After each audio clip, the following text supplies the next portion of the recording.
दोस्तों ये इस सृष्टि का विधान है कि जो कोई व्यक्ति पाप करता है उसे अपने कर्मों के अनुसार दंड भोगना ही पड़ता है। लेकिन क्या आपने कभी विचार किया है कि जब किसी से अनजाने में कोई पाप हो जाए तब क्या उसे सजा भोगनी पड़ेगी? क्या तब भी पाप करने वाले को दंड दिया जाएगा जब उसे ये पता ही नहीं कि ये कृत्य पाप की श्रेणी में आता है? वैसे इसी क्रम में आज हम आपको महान ऋषि मांडव्य व यमराज की एक ऐसी कथा सुनाने जा रहे हैं जिसे सुनकर आपको इस प्रश्न का उत्तर मिल जाएगा। लेकिन शुरू करने से पहले यदि अभी तक आपने इस चैनल को सब्सक्राइब, वीडियो को लाइक व शेयर नहीं किया है तो जल्दी से कीजिए। नमस्कार और एक बार फिर स्वागत है आप सभी का आपके अपने वीडियो कलेश यूट्यूब चैनल पर। पौराणिक काल की बात है। खांडव नामक वन में मांडव्य ऋषि निवास करते थे। वे अपना पूरा समय पूजा पाठ व जप तप में व्यतीत करते।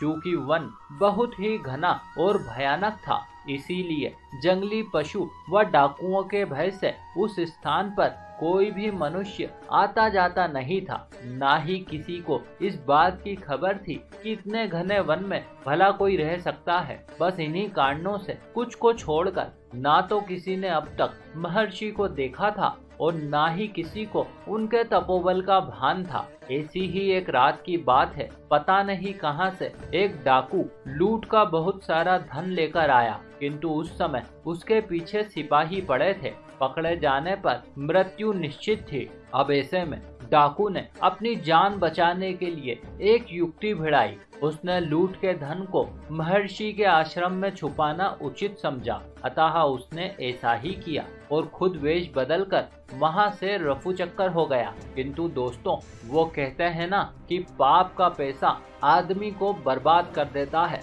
फिर चाहे वो पैसा कितना ही कम अथवा कितना ही अधिक क्यों ना हो। ठीक ऐसा ही कुछ उस रात भी हुआ। भले ही उस चोरी में महर्षि का कोई योगदान नहीं था, भले ही डकैतों से महर्षि का कुछ लेना देना नहीं था, लेकिन जैसे ही वो पाप का पैसा उनके आश्रम में आया, वैसे ही आफत ने उनके द्वार पर दस्तक दी। ओ, तो यहाँ है तुम डाकुओं का ठिकाना। तूने क्या सोचा, साधु का वेश धरकर तू हमें चकमा दे देगा? हमें मूर्ख समझता है क्या? बता, कहाँ है चोरी का धन? कहाँ छुपाया है तूने? हो ना हो यही धन मिलेगा, हो ना हो यही कहीं छुपाया होगा। और इस प्रकार से दोस्तों नियति ने यूं करवट बदली। सिपाहियों ने जब आश्रम की छानबीन की तो वो धन उनके हाथ लग गया। लेकिन अभी काम आधा ही हुआ था। अभी महर्षि के साथ न्याय होना बाकी था। अतः सिपाहियों ने महर्षि को राजा के समक्ष प्रस्तुत करने का निश्चय किया। उधर राजा भी महर्षि के प्रताप व उनकी सत्यता से अनजान था। वो बोला, साधु का वेश बनाकर डकैती करता है, तुझे क्या लगा मेरे राज्य में पाप करके तू बच जाएगा? निर्दोष व बेगुनाह लोगों के कठोर परिश्रम से अर्जित किए गए धन को तू ऐसे ही ले जाएगा? और इस प्रकार से दोस्तों राजा ने भी मांडव्य ऋषि की एक ना चलने दी। इससे पहले कि वे स्वयं के निर्दोष होने का प्रमाण देते, उसने उन्हें सूली पर चढ़ाने का फैसला सुना दिया। बस फिर क्या था, आदेश मिलते ही सैनिकों ने उस बेचारे निर्दोष निरपराध ऋषि को सूली पर चढ़ा दिया, जिससे कि अब कुछ ही पल में उनके प्राण जाने वाले थे। लेकिन ये क्या, महर्षि के तपोबल के आगे मौत ने भी अपना रास्ता बदल लिया। वो सूली पर तो लटके थे, किंतु फिर भी शरीर से उनके प्राण विरक्त होने का नाम ही नहीं ले रहे थे। इस सब में पूरी रात बीत गई। महर्षि को अपार कष्ट हुआ। तब अगले दिन जब सैनिकों ने इस चमत्कार को देखा तो वे दंग रह गए। उन्हें अब बात समझ में आ गई। वे महर्षि के तपोबल के आगे पूरी तरह से नतमस्तक थे। उन्हें अब अपनी भूल पर भारी पछतावा था। उधर जब राजा को ये बात पता चली तब वो भी उनसे क्षमा याचना करने वहां पहुंचा। अपराध बोध के चलते वो महर्षि से स्वयं को प्राण दंड देने की प्रार्थना करने लगा। लेकिन दोस्तों महर्षि परम ज्ञानी थे। वे इस बात को भली प्रकार से जानते थे कि वो राजा, सैनिक या वो डाकू, ये सब तो मात्र कठपुतलियां हैं। असल में तो इस सब के पीछे नियति कार्य कर रही थी। अतः दोस्तों महर्षि ने इस बात को सीधे यमराज के समक्ष रखने का निर्णय लिया। तदनंतर वे अपनी दिव्य शक्तियों से सीधे यमपुरी पहुंचे और यमराज से कहने लगे, हे धर्मराज, मैं मांडव्य आपसे प्रश्न पूछना चाहता हूँ। अवश्य ही पूछिए मुनि श्रेष्ठ। धर्मराज, आप इस संसार में रह रहे प्रत्येक प्राणी के कर्मों के अनुसार ही उसे दंड देते हैं। हाँ मुनिवर, जब भी कोई पाप करता है तो समय आने पर हम उसकी नियति निर्धारित कर उसे उसके द्वारा किए गए पापों का दंड देते हैं। तो क्या आप मुझे बता सकते हैं, मैंने ऐसा कौन सा पाप किया था जो आपने मुझे सूली पर चढ़वा दिया? आखिर मैंने किसे कष्ट दिया था जो मुझे अपार कष्ट भोगना पड़ा? हे मुनिवर, जब आपका बाल्यकाल था उस समय आपने एक छोटे जीव को अपार कष्ट पहुंचाया था। बस इसी कारणवश आज आपको भी ये कष्ट भोगना पड़ा।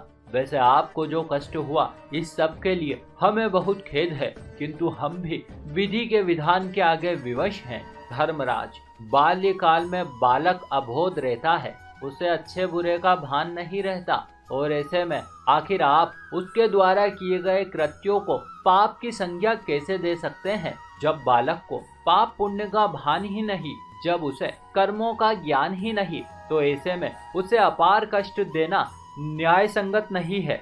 और इस प्रकार से दोस्तों, महर्षि ने जब धर्मराज को धर्म का सही अर्थ समझाया, जब उन्होंने उन्हें वास्तविक पाप और दंड का विधान बतलाया, तब कहीं जाकर यमराज को अपनी भूल का आभास हुआ। लेकिन अभी बात खत्म नहीं हुई थी, यमराज का न्याय बाकी था। अभी धर्मराज को अपने द्वारा की गई भूल का प्रायश्चित करना बाकी था। धर्मराज, आज जिस प्रकार से मैंने न्याय की इस अव्यवस्था को झेला है, ठीक उसी प्रकार से तुम्हें भी ये कष्ट भोगना पड़ेगा। मैं तुम्हें श्राप देता हूँ। तुम्हें मनुष्य योनि में एक शूद्र माता के गर्भ से जन्म लेकर जीवन भर तक न्याय व न्याय की गुत्थियां सुलझाते सुलझाते परेशान होते रहना होगा। यही तुम्हारा दंड है। और इस प्रकार से दोस्तों, समय आने पर महर्षि का श्राप फलीभूत हुआ। महाभारत काल में साक्षात यमराज ने महात्मा विदुर के रूप में जन्म लिया। कहने को तो वे भी महाराज पांडु और धृतराष्ट्र की ही तरह हस्तिनापुर पर शासन करने के अधिकारी थे, किंतु दासी पुत्र होने के कारण, या कहें कि महर्षि के श्राप के कारण, उन्हें आजीवन सेवक के रूप में हस्तिनापुर की सेवा में अपना जीवन यापन करना पड़ा। इस कथा का वर्णन हमें महाभारत ग्रंथ में मिलता है। ये कथा साक्षात भगवान श्री कृष्ण ने अपने श्रीमुख से अक्रूर जी से तब कही थी, जब अक्रूर जी महात्मा विदुर से मिलकर श्री कृष्ण के पास आए थे। वे उनसे कहते हैं, भगवान महात्मा विदुर आपके परम भक्त हैं और वे आपसे मिलने के लिए आतुर हैं। इस पर श्री कृष्ण भी उन्हें कहते हैं, मैं भी धर्मराज से मिलने के लिए उतावला हूँ और शीघ्र अतिशीघ्र ही उनसे भेंट करूंगा। तो देखा दोस्तों आपने कैसे पूर्व काल में मनुष्यों को बाल्य अवस्था में किए गए पापों का दंड भोगना पड़ता था, किंतु मांडव्य ऋषि के त्याग के कारण ये नियम पूरी तरह से बदल दिया गया। और उसके बाद से आज तक जब भी किसी बालक या शिशु द्वारा जाने अनजाने में अपराध हो जाता है, तो उसे उन अपराधों के लिए दंड नहीं भोगना पड़ता। धन्य थे वे ऋषि जिनकी वजह से आज हम मनुष्यों को ऐसी भयानक सजाओं से मुक्ति मिली। इसी के साथ हमारी ये कथा भी यहीं समाप्त हुई। आशा करते हैं आपको हमारा प्रस्तुतिकरण व प्रयास जरूर अच्छा लगा होगा। आपने हमें इतने प्रेम से सुना, इस सब के लिए आपका बहुत बहुत आभार। हम जल्द ही मिलेंगे आपसे अगले वीडियो में। तब तक के लिए नमस्कार।